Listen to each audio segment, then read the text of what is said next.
Good afternoon, friends. You have already seen in the previous session a small pupil phaco. I will just enlighten on some points where it should do or what should not be done. Eyes with a small pupil are challenges is one of the major challenge to the cataract surgeon. Pupils that fails to dilate can obscure visualization. There are the multiple reasons for which the pupil will not dilate. I will not go to mainly the different options. So we come with the preoperative assessment. Suspect floppy iris syndrome in patient on alpha-1 adrenergic blocker because then it needs an special care. Use of ibuprofen to prevent any intraoperative miosis. Try to do the maximum pharmacological dilation. Stop myotics if they are on an anti-glaucoma 2 days prior. And 1 hour prior to use 10% phenylephrine, tropicamide, cyclopentolate, whatever the way you can try to dilate the.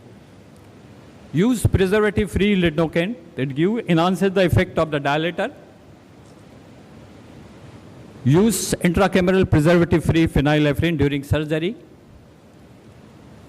Now, what to do? One of the smaller thing is to stretch. There are the multiple options what we can dilate. Most suitable for post-uveitic because there are the possibility of posterior synechiae which will you bake and the pupil will get dilated. You can use spatula and Sinski to dilate it. What is to be taken care while dilating with? Don't stretch iris too much because then it will make iris floppy. And don't apply too much sudden pressure. It should be slowly stretching because then it will give a irregular trauma to the pupillary sphincter. And don't do it in patient with floppy iris syndrome because there are already iris is floppy and stretching and is injuring will make the iris more floppy. So that is the point should be taken care while doing with the stretching with the. Then with the hook, it needs the careful insertion, should be atraumatic. If the retractor do slip out, they should be placed back in again in between the surgery, taking care that we should not catch the capsular axis margin. And during removing, disengaging the iris tissue completely and then remove. This is how you should dilate. It should be equal stretch on the both sides, quadrant. Once you finish your surgery, I will just move forward because that is the part of the. Once you have completed, refill it with the viscoelastic.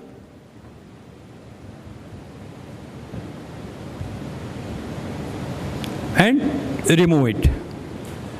Because refilling will not injure the capsular axis margin. Now once you're there, disengage it.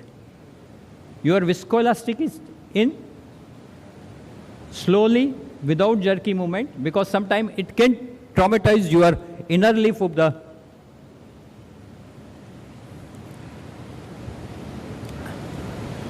Don't rotate globe too much as this increases the chances of iris retractor slipping because if it may hamper with the lid margin. Then we come to the Malyugin ring. It is much more useful in floppy iris. It has a very short learning curve, doesn't require creation of additional paracentesis. This is the advantage over hook. And it gives the round regular pressure on the all round because if the hook you can stretch irregularly, you can stretch one hook more and another hook might be less. And it provides uniform dilatation of pupil, but it provides a medium dilatation. With the hook, you can stretch as much as possible if you want to do dilate more, if with the hydrobound cataract. This is how you do this come with the injector, simple. The process is very simple. You can just engage, pull. This is the injector, that only thing that is lodged, same. Once it goes in,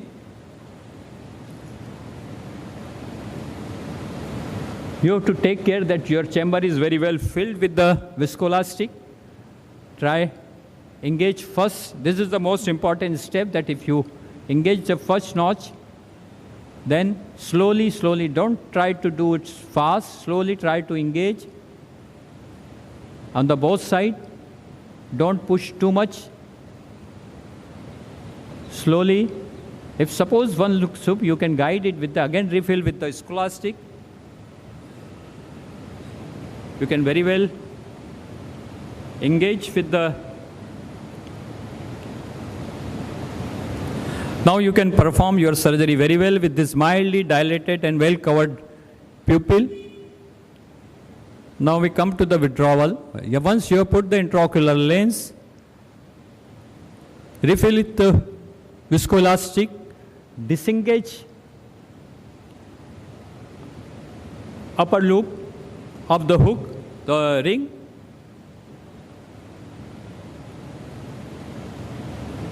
Don't aspirate the viscoelastic at this juncture. Disengage. And this step should be slow, because sometimes the iris is wrinkled, it gives stretch and can create dialysis. And this loop is coming, it should not get engaged with the upper part of the iris. So it should be very slow and gentle process. Once this is there, you can aspirate the viscoelastic and continue. Now we come to the viscoelastic in a small pupil. The use of Hilon 5 and Viscot and high specific gravity viscoelastic, and it should be generously used. Sometimes you use injected below, BSS below the Hilon 5, so you can do the capsular access very well. Re-inject OVD when needed, so as to maintain adequate pupil size for safe nuclear disassembled cortical cleanup. High molecular weight viscoelastic like Hilon GB, Hilon 5, preferably, as it applies direct mechanical pressure on the pupillary margin and dilates it. Viscot in center and Hilon 5 or Hilon in periphery can resist aspiration and prolong presence of Hilon 5 in the periphery and gain good maintenance of the chamber. Now, what about the size of the wound while doing? We have seen the ring, what everything we have done. But what about the size? Whether it has an importance? Yes. The size, if you go for with a micro incision, the chamber maintenance and the pupil dilatation, because the intraocular pressure is slightly high, it will be much more. So limit the size to 2.2. If you are going for 2.8 or 3 millimeter incision, you can later on dilate. A small incision helps to keep the OVD inside the antechamber while performing the CCC. Don't unnecessarily press the posterior lip of the surgical wound. This is how you are going to for small. Now, for about the hydro procedure, perform multiple hydro delineation rings for soft cataract. During hydro procedure, intermittently press the posterior lip like this. You can see that I am pressing. Press the nucleus in between so as to avoid fluid collection behind and risk to posterior capsule. Because the only visible sign at this time is the bulge of the nucleus, because we are not able to see the ring, we are not able to see the rexus margin clearly. So only sign is that bulging nucleus, so you repeatedly press it. Now what should not be done? Don't push too much fluid in one shot, because you are not able to see the golden ring and fluid wave coming behind. And don't over-inflate the antechamber. Now what for the nucleus management? Do slow motion phaco or slowly moving the probe so as to you will not catch hold of the iris margin. Keep a low vacuum and flow, low flow rate. Micro tip is much better, as I showed that incision lower and you came to micro incision. Start the phaco with the bevel down. Do diagonal separation first. Chop it slightly deeper plane so that one keeps away from iris.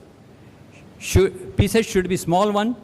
Torsional phaco is preferable because of the zero repulsion, stable chamber, and less turbulence. This is how we are going to do in a. We go after stage that you see. The iris with the stage is the flappy, but with the micro phaco, the chamber is stable. Keep your probe on the upper part of the pupillary margin. So, because the vacuum is from the front side of the, so you will not be going to catch hold of the iris. Slowly, the chamber is well maintained. It is the advantage of the microphaco while doing with the small pupil, use of the good viscosity, keeping your, and making it a smaller pieces. Sometimes you make catch hold of this, so you can use your spatula or hook, so your guide, and keep your iris away from the probe. I will just show you in the video. If you catch, you may catch one time. So guiding the nucleus framing with the hook will help. Now we have a small piece. You just, with the help of hook, look. Now guide with the iris hook. You can see and hold the.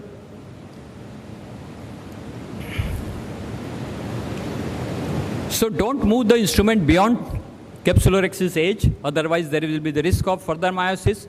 Nuclear phase should not hit the iris pupillary margin. This is another view, microphaco.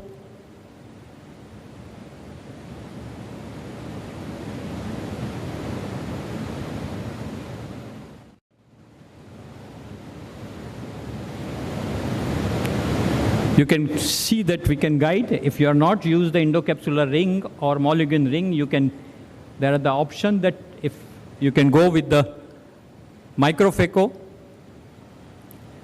keeping the low vacuum, and with the help of the hook, you can prevent the iris coming into the probe and increasing your visualization. Then for cortical, the bimanual is based. I am using angulated IA tip to keep the low bottle height low. Especially for a floppy iris, use of iris retractor, iris hook, iris expansion ring are must. Manual pupil dilatation, as I advised earlier, should be avoided because it makes iris more floppy. Now with the role of femtolaser assisted cataract surgery in a small pupil, we say that it will not do. We make it as, whether it is a small, make it a small ring. Now advantage of this, we can use, without using the ring, we can perform the surgery because the emulsification part is much taken care by the femto.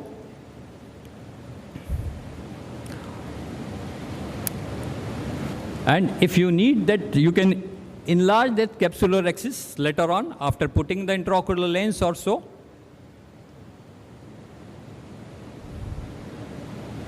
Now once it is there, it is for the toric lens, you can see with the good viscoelastic, it is again dilated, the axis. And because this is a hard browed cataract, it is well removed with the, emulsified with the femtolaser. We can remove and perform. This is with the dilatation with the viscot. You can see that we are creating a mildly dilated pupil, and because the nucleus is well emulsified, needing the less trauma to the surgery, then the femto will be helpful for the small pupil also. So in short, use of specific surgical technique and tools is often necessary in eye with a small pupil in order to minimize the risk of complication and consequently of unsuccessful outcome. Pharmacological agents, intraoperative techniques, surgical devices can all be used to facilitate phaco in patient with a small pupil. Thank you.